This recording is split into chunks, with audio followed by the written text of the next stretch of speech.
नमस्कार भाई सभी को, क्या हाल चाल है। आशा करता हूँ कि लोग बढ़िया होंगे और बोर्ड एग्जाम की अच्छे से तैयारी कर रहे होंगे सभी लोग। तो आज हम लोग जो है स्टार्ट करने वाले हैं क्लास 10th फिजिक्स का एक नया चैप्टर विद्युत धारा। देखो इस चैप्टर से न्यूमेरिकल बहुत पूछता है और न्यूमेरिकल लगाने के लिए आपको थ्योरी समझनी पड़ेगी। तो थ्योरी पहले मैं समझाऊंगा और फिर उस थ्योरी यानी जो भी कॉन्सेप्ट होगा हमारा वो कॉन्सेप्ट पहले समझेंगे और फिर उस कॉन्सेप्ट पर जो है आधारित हम लोग न्यूमेरिकल सॉल्व करेंगे। देखो इस चैप्टर को हम लोग इसी प्रकार से पढ़ेंगे, पहले कॉन्सेप्ट फिर न्यूमेरिकल फिर कॉन्सेप्ट और फिर न्यूमेरिकल। इस प्रकार से ये चैप्टर बहुत आसान हो जाएगा, क्योंकि अगर हम क्या करेंगे कि एक साथ सभी न्यूमेरिकल सभी जो है फार्मूले पढ़ेंगे और उसके बाद न्यूमेरिकल लगाएंगे तो थोड़ा सा प्रॉब्लम होगा। लेकिन हम क्या करेंगे कि जो भी कॉन्सेप्ट मिलेगा, जो भी फार्मूला हमें पहले मिलेगा वो फार्मूला पढ़ेंगे और उस फार्मूले पर आधारित न्यूमेरिकल लगाएंगे तो आसान लगेगा ये चैप्टर। चलिए हम लोग स्टार्ट करते हैं। तो यदि अभी आप चैनल पर नए हैं तो चैनल को सब्सक्राइब कर लीजिए और वीडियो को लाइक करके जरूर जाना है अगर समझ में आए। वैसे समझ में आएगा क्योंकि इसकी मैं पूरी जिम्मेदारी लेता हूँ समझाने की। विद्युत धारा में सबसे पहले जो हम हेडिंग पढ़ने वाले हैं वो पढ़ेंगे विद्युत आवेश। क्या पढ़ेंगे? विद्युत आवेश या फिर आवेश जिसको बोलते हैं विद्युत आवेश। क्या पढ़ेंगे? विद्युत आवेश, इलेक्ट्रिक चार्ज। इलेक्ट्रिक चार्ज, विद्युत आवेश। तो विद्युत आवेश क्या होता है इसको हम लोग पहले समझेंगे। इलेक्ट्रिक चार्ज क्या होता है? इलेक्ट्रिक चार्ज क्या होता है यानी आवेश क्या होता है? देखो आवेश क्या होता है कि ये एक कोई वस्तु है उसका एक प्रकार का गुण होता है। आवेश किसी वस्तु का एक गुण होता है जो क्या करता है कि वैद्युत व चुंबकीय प्रभाव को उत्पन्न करता है। जो वैद्युत व चुंबकीय प्रभाव को उत्पन्न करता है या फिर अगर आसपास का चुंबकीय क्षेत्र है, वैद्युत क्षेत्र है, तो उसका अनुभव भी करता है। क्या करता है? उसका अनुभव भी करता है। तो इसकी जो डेफिनेशन है आवेश की, हम लोग क्या लिखेंगे कि आवेश किसी पदार्थ का वह गुण है जिसके कारण वह वैद्युत व चुंबकीय प्रभाव उत्पन्न कर सकता है या फिर उसका अनुभव कर सकता है। क्या कर सकता है? अनुभव कर सकता है। तो इसको लिख लेंगे हम लोग, इसको जो है लिख लेंगे हम लोग कि आवेश किसी पदार्थ का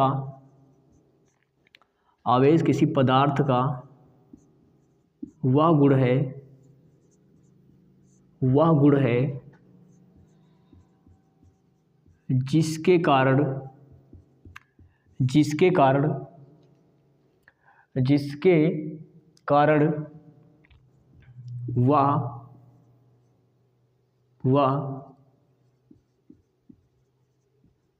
जिसके कारण वह वैद्युत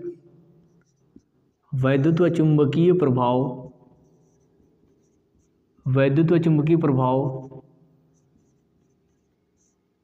उत्पन्न करता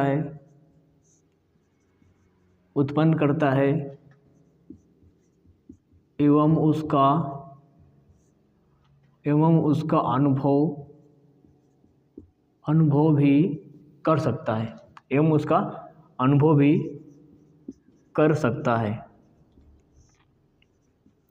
एवं उसका अनुभव भी कर सकता है। तो आवेश क्या होता है कि किसी पदार्थ का, किसी वस्तु का वह गुण होता है, वह मौलिक गुण होता है जिसके कारण वह वैद्युत व चुंबकीय प्रभाव को उत्पन्न करता है या फिर उसका अनुभव भी कर सकता है। तो ये आवेश की परिभाषा आपकी समझ में आ गई होगी।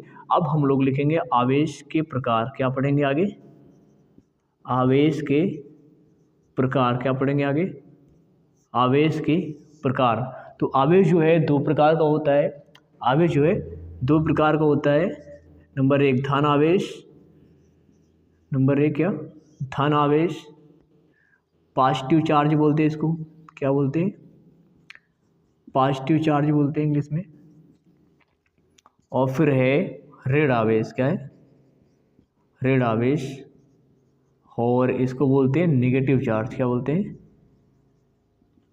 Negative charge. इसको बोलते हैं नेगेटिव चार्ज। तो आवेश कितने प्रकार का होता है? दो प्रकार का होता है, धन आवेश और ऋण आवेश। तो अब यहाँ पर जो है कुछ पॉइंट बना के आपको लिख लेना है कि इलेक्ट्रॉन पर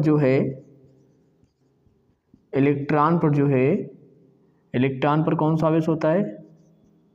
इलेक्ट्रॉन पर ऋण आवेश होता है। इलेक्ट्रॉन पर क्या होता है? ऋण आवेश होता है। प्रोटॉन पर क्या होता है, प्रोटॉन पर जो है, प्रोटॉन पर क्या होता है, धन आवेश होता है। ये चीज़ें आपको याद करनी पड़ेंगी। इलेक्ट्रॉन पर ऋण आवेश होता है और प्रोटॉन पर कौन सा आवेश होता है, प्रोटॉन पर धन आवेश होता है। और एक और लिखना है अल्फा कण, क्या लिखना है, अल्फा कण। अल्फा कण पर जो है, अल्फा कण पर भी क्या होता है, धन आवेश होता है। क्या होता है, अल्फा कण पर भी क्या होता है, धन आवेश होता है। देखो ये जो इलेक्ट्रॉन और प्रोटॉन होते हैं ये एक प्रकार के कण होते हैं। इनको जो है स्मॉल ई से लिखते हैं। किससे लिखते हैं, स्मॉल ई से लिखते हैं। किससे लिखते हैं, स्मॉल ई से लिखते हैं। और अल्फा कण को लिखेंगे 2e। किससे लिखेंगे, 2e। अल्फा कण को 2e से लिखते हैं और इनको e से लिखेंगे। तो इलेक्ट्रॉन पर कौन सा आवेश होता है, ऋण आवेश होता है। प्रोटॉन पर कौन सा आवेश होता है, धन आवेश होता है। अल्फा कण पर कौन सा आवेश होता है, अल्फा कण पर भी क्या होता है, अल्फा कण पर भी धन आवेश होता है। लेकिन अब यहाँ पर और भी आपको बढ़िया तो पॉइंट बना के लिख लेना है कि एक इलेक्ट्रॉन पर कितना आवेश होता है, एक, ये बहुत इंपॉर्टेंट चीज़ है क्योंकि ये पूछा जाता है पेपर में आपके बहुविकल्पी में। एक इलेक्ट्रॉन पर आवेश, एक इलेक्ट्रॉन पर आवेश। आपको तो इतना पता है कि इलेक्ट्रॉन पर कौन सा आवेश होता है, ऋण आवेश। लेकिन एक इलेक्ट्रॉन पर अगर पूछा जाए आवेश का मान कितना होता है तो -1.6 × 10⁻⁻19 कूलाम, 10⁻⁻19 कूलाम ये होता है एक इलेक्ट्रॉन पर आवेश का मान। अगर पूछा जाए कि एक प्रोटॉन पर कितना होता है, एक प्रोटॉन पर कितना होता है, एक प्रोटॉन पर आवेश का मान कितना होता है, तो होता है +1.6 × 10⁻⁻19 कूलाम, +1.6 × 10⁻⁻19 कूलाम। और अगर अल्फा कण पर पूछा जाए तो अल्फा कण पर तो आसानी है, ई का मान आपको पता चल गया ना कितना होता है, एक इलेक्ट्रॉन पर आवेश, ई क्या होता है, एक इलेक्ट्रॉन पर आवेश सुनो ना। और तो यहाँ ई का मान रख देंगे यही 1.6 × 10⁻⁻19 कूलाम। तो हमें अल्फा कण पर जो है आवेश का मान पता चल जाएगा। अल्फा जो है, अल्फा कण पर आवेश का मान निकालेंगे तो अल्फा कण पर आवेश का मान यानी 2e का मान निकालेंगे तो 2 × e का मान कितना रखेंगे, क्योंकि अल्फा कण पर प्लस आवेश होता है तो प्लस वाला मान रखेंगे 1.6 × 10⁻⁻19 कूलाम, 1.6 × 10⁻⁻19 कूलाम। गुणा करिए तो 16 दूनी 32 × 10⁻⁻19 कूलाम। ठीक है, तो इस ये जो पॉइंट है इनको आपको याद करना पड़ेगा कि इलेक्ट्रॉन पर कौन सा आवेश होता है, ऋण आवेश। प्रोटॉन पर कौन सा आवेश होता है, धन आवेश होता है। अल्फा कण पर भी धन आवेश होता है। अगर पूछा जाए कि एक इलेक्ट्रॉन पर आवेश का मान कितना होता है तो -1.6 × 10⁻⁻19 कूलाम होता है। अगर पूछा जाए कि एक प्रोटॉन पर कितना आवेश होता है तो +1.6 × 10⁻⁻19 कूलाम होता है। आगे अल्फा कण पर लिखा है, इसको भी आप याद कर लेना। अल्फा कण पर जो है बस इसको आप याद कर रखना, ये 2e। अल्फा कण पर कितना आवेश होता है, प्लस का 2e, बस e का मान तो आपको पता है, रख देना। अल्फा कण पर जो है आवेश का मान पता चल जाएगा। तो इतना आपकी समझ में आ गया होगा। अब हम लोग जो है आवेश के मात्रक पढ़ लेते हैं। क्या पढ़ लेते हैं, आवेश के मात्रक पढ़ लेते हैं। तो इसको जो है पहले हटा देते हैं यहाँ से।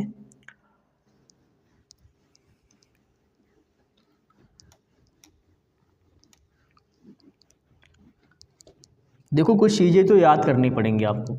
अभी यहाँ पर कोई ख़ास कॉन्सेप्ट नहीं है, ये थोड़ा याद करने वाली चीज़ें जिनको आपको याद करना पड़ेगा।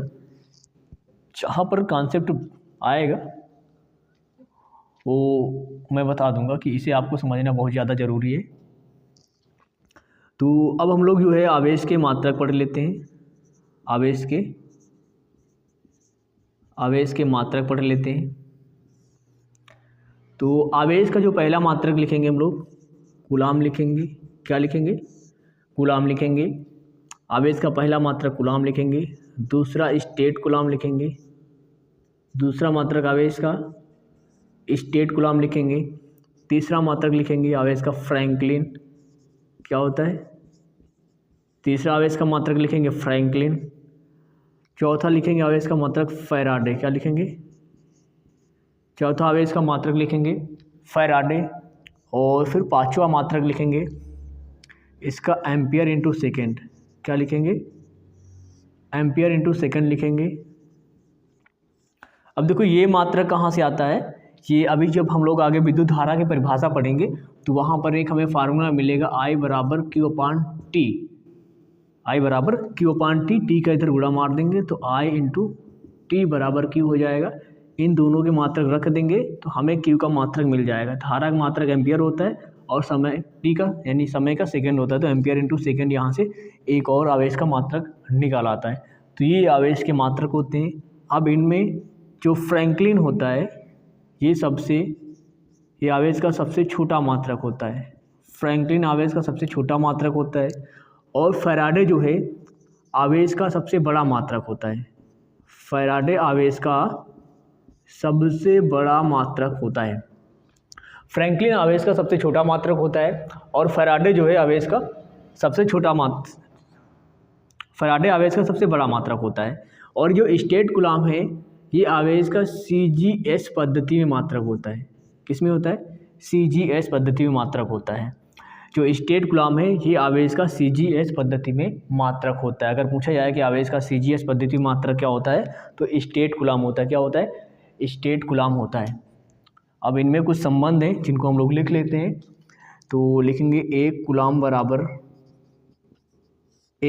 बराबर 3 गुणे 10 की घात 9 स्टेट कूलम्ब, 3 गुणे 10 की घात 9 स्टेट कूलम्ब, ठीक है। और एक फैराडे बराबर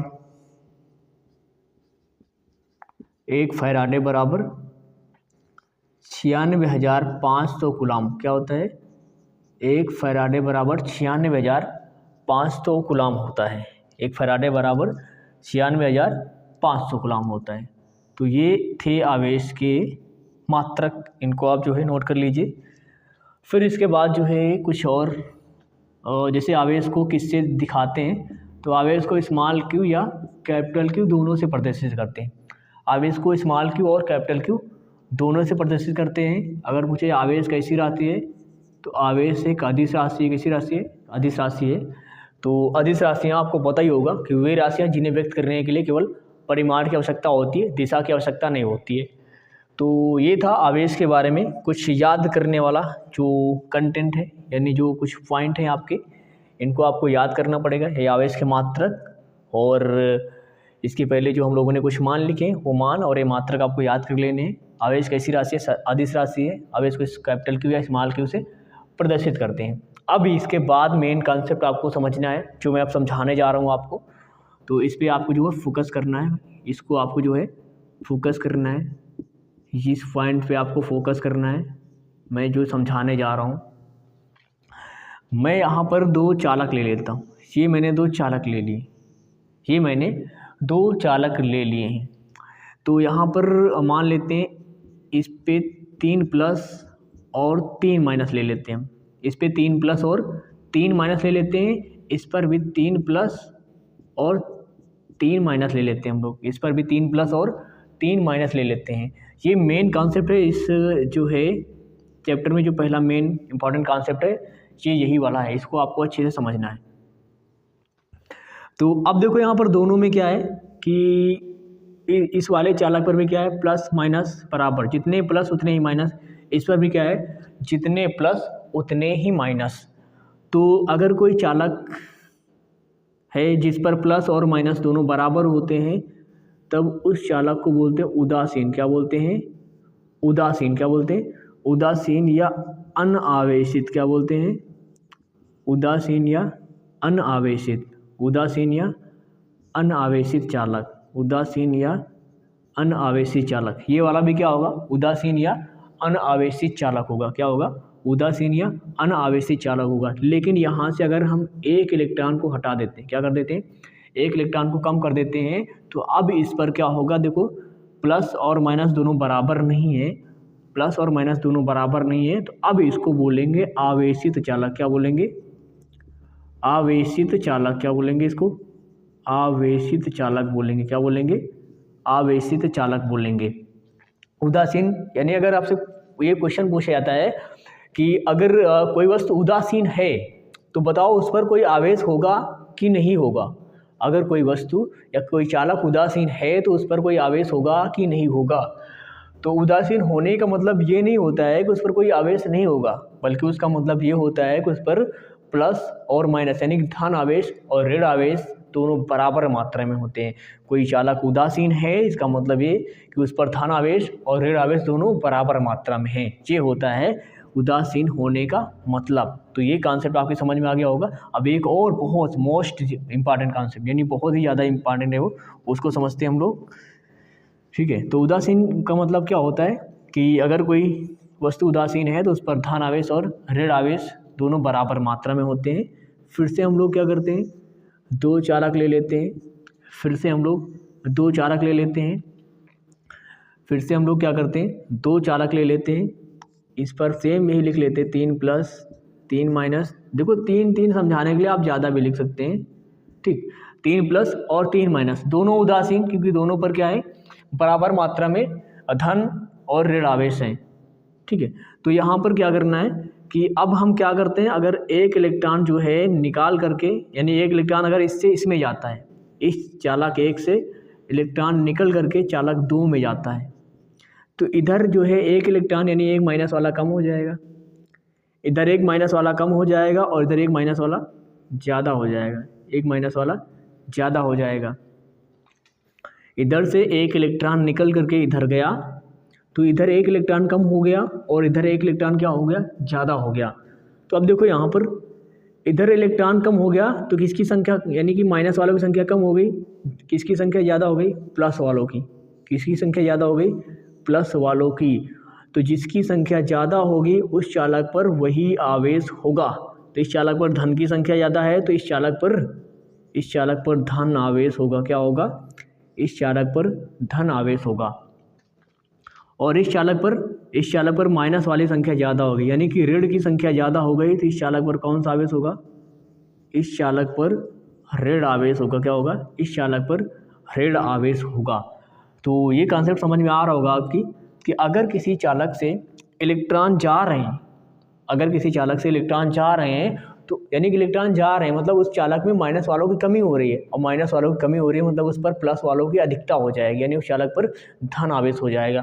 और अगर जिस चालक में जा रहे हैं, जिस चालक में इलेक्ट्रॉन जा रहे हैं उसमें माइनस वालों की संख्या ज़्यादा हो जाएगी, और अगर माइनस वालों की संख्या ज़्यादा होगी मतलब उस चालक पर ऋण आवेश हो जाएगा। कौन सा आवेश हो जाएगा, ऋण आवेश हो जाएगा।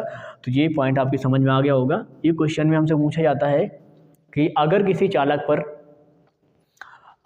चालक पर इलेक्ट्रॉनों की अधिकता है, यानी इलेक्ट्रॉन अधिक हैं, तो उस चालक पर कौन सा आवेश होगा, उस चालक पर कौन सा आवेश होगा। इलेक्ट्रॉन अधिक है मतलब ऋण, माइनस वालों की संख्या ज़्यादा है, अगर माइनस वालों की संख्या ज़्यादा है तो उस चालक पर ऋण आवेश होगा। कौन सा आवेश होगा, उस चालक पर ऋण आवेश होगा। तो ये क्वेश्चन मतलब ये जो कॉन्सेप्ट है आपको क्लियर हो गया होगा। चलिए आगे बढ़ते हैं हम लोग। वैसे एक चीज़ यहाँ पर और आपको समझ लेना है, देखो जब भी आने जाने का काम होगा वो कौन करता है, इलेक्ट्रॉन करते हैं। क्या करते, कौन करता है, इलेक्ट्रॉन करते हैं। ये जो प्लस वाले होते हैं यानी कि प्रोटॉन, ये प्लस वाले कहीं नहीं आते जाते, आने जाने का काम कौन करता है, इलेक्ट्रॉन करते हैं। कहीं भी जाना होगा तो इलेक्ट्रॉन जाएंगे, कहीं से आना होगा तो कौन आएगा, इलेक्ट्रॉन आएंगे। यानी कि आने जाने का काम कौन करता है, इलेक्ट्रॉन करते हैं। प्रोटॉन अपनी जगह पर स्थिर रहते हैं, ये कहीं नहीं आते जाते हैं। तो ये कॉन्सेप्ट क्लियर हो गया होगा आपकी कि अगर किसी चालक पर इलेक्ट्रॉनों की कमी है तो उस चालक पर धन आवेश होगा, और अगर इलेक्ट्रॉनों की अधिकता है तो उस चालक पर ऋण आवेश होगा। कौन सा आवेश होगा, ऋण आवेश होगा। तो चलिए इसको नोट कर लीजिए और फिर हम लोग आगे समझते हैं आवेश के गुण पढ़ेंगे हम लोग। प्रॉपर्टीज ऑफ चार्ज, क्या पढ़ेंगे, प्रॉपर्टीज ऑफ चार्ज पढ़ेंगे। तो इसमें जो पहला गुण है वो क्या है कि जैसे मान लो कि एक ये चालक और एक ये चालक, एक ये चालक और एक ये चालक है, इस पर प्लस आवेश है, इस पर भी क्या है, प्लस आवेश, यानी दोनों पर समान प्रकार का आवेश है। दो चालक और दोनों पर समान प्रकार का आवेश है। तो होगा क्या, जब भी इनको पास लेके जाओगे आप, ये दोनों एक दूसरे पर बल लगाएंगे। क्या लगाएंगे, बल लगाएंगे, और दोनों एक दूसरे से दूर भागेंगे। क्या करेंगे, दोनों एक दूसरे से दूर भागेंगे, यानी एक दूसरे को प्रतिकर्षित करेंगे। क्या करेंगे? एक दूसरे को प्रतिकर्षित करेंगे।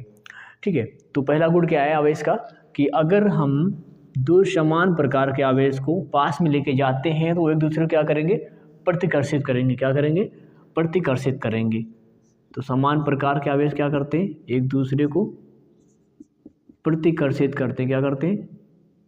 प्रतिकर्षित करते हैं।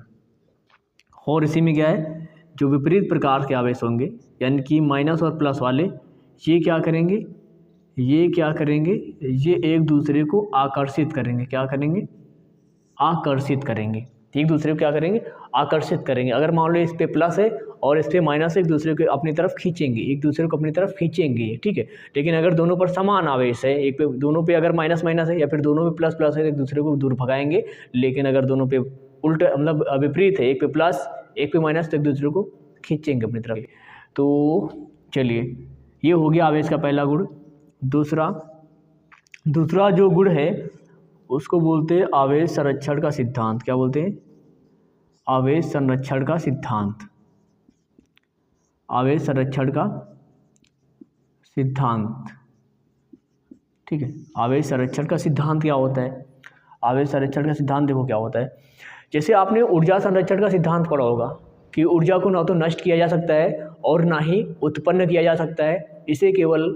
इसे केवल एक रूप से दूसरे रूप में परिवर्तित किया जा सकता है। ऊर्जा को एक रूप से दूसरे रूप में परिवर्तित किया जा सकता है। इसी प्रकार से आवेश में हम लोग लिखेंगे आवेश संरक्षण के सिद्धांत में कि आवेश को ना तो उत्पन्न किया जा सकता है, आवेश को ना तो उत्पन्न किया जा सकता है, आवेश को ना तो उत्पन्न किया जा सकता है, किया जा सकता है और ना ही नष्ट किया जा सकता है, और ना ही नष्ट किया जा सकता है, नष्ट किया जा सकता है। इसे केवल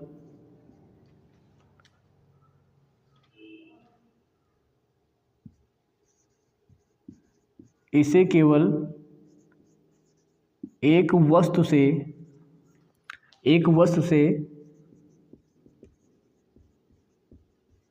दूसरी वस्तु में, एक वस्तु से दूसरी वस्तु में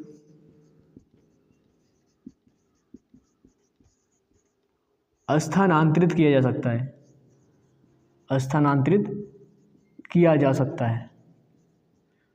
इसे केवल एक वस्तु से दूसरी वस्तु में स्थानांतरित किया जा सकता है। आवेश को ना तो उत्पन्न किया जा सकता है और ना ही नष्ट किया जा सकता है। इसे केवल एक वस्तु से दूसरी वस्तु में भेजा जा सकता है, यानी कि स्थानांतरित किया जा सकता है। तो ये आवेश संरक्षण का सिद्धांत आपको समझ में आ गया होगा। चलिए, तीसरा जो आवेश का गुण है, मेन पढ़ लेते हैं भाई, जो हमारे लिए ज़्यादा इंपॉर्टेंट हैं, यानी क्लास 10th के लिए ज़्यादा इंपॉर्टेंट है, जिनको पढ़ना ही पढ़ना है। आवेश का क्वांटम। क्या है? आवेश का क्वांटम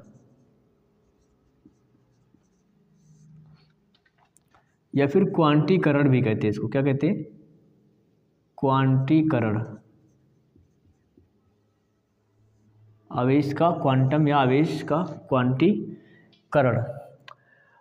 आवेश का क्वांटम क्या होता है, और इसको थोड़ा सा अच्छे से समझना पड़ेगा, क्योंकि यहाँ से ये मेन कॉन्सेप्ट है। अभी तक जितना पढ़ा है उसका ये मेन कॉन्सेप्ट है। यहाँ से मिलेगा हमको एक फार्मूला, और इसी फार्मूले से लगेंगे हमारे न्यूमेरिकल। क्या लगेंगे? न्यूमेरिकल लगेंगे। यहाँ से मिलेगा एक फार्मूला और इसी से जो है लगेंगे न्यूमेरिकल्स। तो यहाँ पर जो है फिर से हम दो चालक लेते हैं, दो गोले ले लेते हैं। ठीक, दो गोले ले लेते हैं, यानी कि दो चालक ले लेते हैं। अब देखो, आपको यहाँ पर समझना है अच्छे से।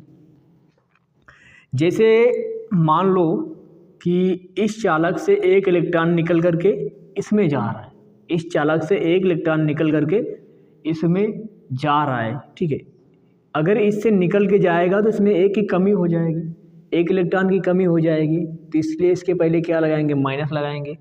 इसमें जाएगा, इसमें जाएगा तो इसमें जो है अधिकता हो जाएगी, एक ज़्यादा हो जाएगा, तो इसके पहले क्या लगाएंगे, प्लस लगाएंगे।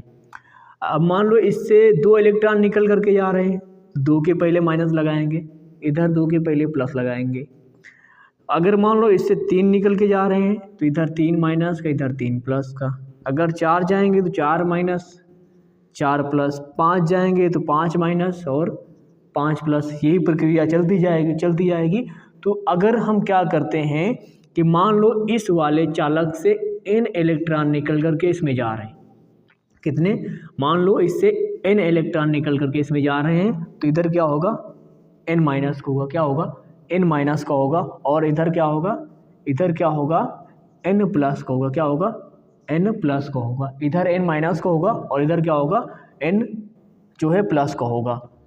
जितने इलेक्ट्रॉन जिससे निकल के जाएंगे उसमें जो है उसके पहले माइनस लगा देंगे, और जिसमें जाएंगे उसके पहले क्या लगा देंगे, प्लस लगा देंगे, उसके पहले क्या लगा देंगे, प्लस लगा देंगे।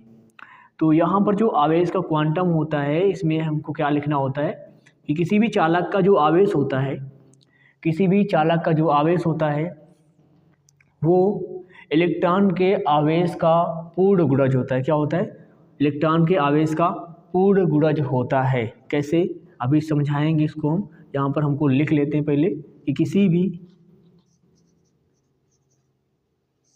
किसी चालक का आवेश, किसी चालक का आवेश इलेक्ट्रॉन के आवेश का, इलेक्ट्रॉन के आवेश का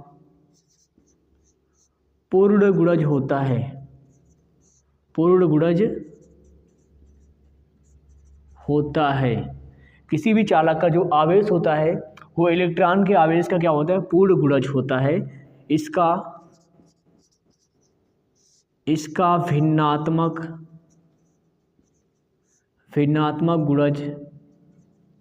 गुणज संभव नहीं है। इसका भिन्नात्मक गुणज संभव नहीं है। जैसे हम लोग लिखेंगे एग्जाम्पल में, जैसे कि E, 2E, 3E, 4E, 5E, ऐसे। देखो ये क्या है, पूर्ण गुणज है। क्या है, पूर्ण गुणज है, ये संभव है, लेकिन इसका भिन्नात्मक गुणज संभव नहीं है। ये संभव है, ये क्या है, ये संभव है, लेकिन जैसे E/2, E/3, E/5, E/7, E/9, ये क्या है, ये संभव नहीं है। इसका भिन्नात्मक गुणज संभव नहीं है। इसका भिन्नात्मक गुणज संभव नहीं है। देखो कैसे, अगर इस चालक से इलेक्ट्रॉन निकल के जाएंगे तो 1 निकल के जाएंगे, या 2 जाएंगे, या 3, या 4, या 5, ऐसे ही तो जाएंगे। लेकिन क्या इस चालक से 1.5 इलेक्ट्रॉन निकल के जाएंगे? क्या 1.5 इलेक्ट्रॉन निकल के जाएंगे? नहीं जाएंगे। जाएंगे तो पूरे ही निकल के जाएंगे, या तो 1, या 2, या 3। इस तरह से नहीं कि 1.5 इलेक्ट्रॉन निकल के गए, 2.5 गए, 3.5 गए, 3.14 इलेक्ट्रॉन निकल के गए, यानी ऐसे। तो ये संभव नहीं है। इससे निकल के जाएंगे तो पूर्ण गुणज मान ही निकल करके जाएगा, ठीक है, भिन्नात्मक वाला मान नहीं जाएगा, यानी दशमलव वाला मान नहीं जाएगा। तो ये आपकी समझ में आ गया होगा। तो यहाँ पर क्या था परिभाषा में कि किसी चालक का जो आवेश होता है इलेक्ट्रॉन के आवेश का पूर्ण गुणज होता है, यानी किसी चालक का जो आवेश होगा, किसी चालक का जो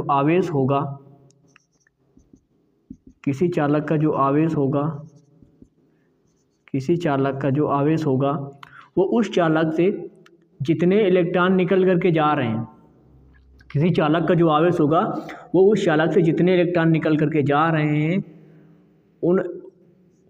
उस इलेक्ट्रॉन जितने निकल करके जा रहे हैं उनकी संख्या और 1 इलेक्ट्रॉन के आवेश का पूर्ण गुणज होता है। क्या होता है? 1 इलेक्ट्रॉन के आवेश का पूर्ण गुणज होता है। इलेक्ट्रॉन का आवेश आपको पता ही है, इलेक्ट्रॉन का आवेश, जिस चालक से जितने इलेक्ट्रॉन निकल करके जाएंगे उनकी संख्या और 1 इलेक्ट्रॉन के आवेश का मान। जिस चालक से जितने इलेक्ट्रॉन निकल करके जाएंगे उनकी इलेक्ट्रॉनों की संख्या और एक इलेक्ट्रॉन का आवेश, ठीक है, उसी के गुणज के बराबर होता है उस चालक का आवेश। यहाँ पर गुणा करेंगे सभी से, यहाँ पर भी क्या करेंगे, ए से गुणा करेंगे, ई से गुणा करेंगे, एक इलेक्ट्रॉन के आवेश से गुणा करेंगे, तो यहाँ से हमें मिलेगा क्यू बराबर का माइनस का एन ए। क्या मिला, क्यू बराबर माइनस का एन ए मिला। इसी प्रकार से इधर भी, इसी प्रकार से जो है इधर भी मिल जाएगा। यहाँ पर भी ई से गुणा करेंगे, ई से क्या करेंगे, गुणा करेंगे, एक इलेक्ट्रॉन के आवेश से गुणा कर देंगे, तो यहाँ से हमें मिलेगा क्यू बराबर का प्लस का एन ई। क्या मिलेगा, क्यू बराबर का प्लस का एन ई। देखो यहाँ पर क्या है, क्यू बराबर, इधर भी क्यू बराबर है, इधर भी एन ई है, इधर भी एन ई, बस दोनों में अंतर क्या है, इधर माइनस इधर प्लस है। तो इस चीज़ को हम लोग ऐसे भी लिख सकते हैं, क्यू बराबर प्लस माइनस एन ई। क्या लिख सकते हैं, क्यू बराबर प्लस माइनस एन ई। तो ये कॉन्सेप्ट आपके समझ में आ गया होगा कि क्यू बराबर जो प्लस माइनस का एन ई है, यानी क्यू बराबर जो एन ई फार्मूला निकलता है ये कैसे आता है, क्यू बराबर एन ई जो फार्मूला निकलता है ये कैसे आता है। तो आपको ये सब नोट नहीं करना है, केवल इस परिभाषा को आपको नोट करना है, और ये जो पॉइंट मैंने लिखवाया था इसको जो है आपको लिखना है इतना, ये इतना आपको लिखना है इस आवेश के क्वांटीकरण में। इस चीज़ को नहीं लिखना, ये सिर्फ मैंने समझाने के लिए लिखा है, तो इसको मैं यहाँ से हटाता हूँ और केवल हमको ये फार्मूला लिखना है बस, क्योंकि इसी फार्मूले का काम लगेगा न्यूमेरिकल में, क्योंकि इसी फार्मूले का जो है काम लगेगा न्यूमेरिकल में। तो Q बराबर प्लस माइनस एन ई, ये फार्मूला हमको लिख लेना है। और यहाँ पर Q क्या होता है, Q उस चालक का आवेश होता है, और N क्या होता है, चालक में इलेक्ट्रॉनों की संख्या, चालक में इलेक्ट्रॉनों की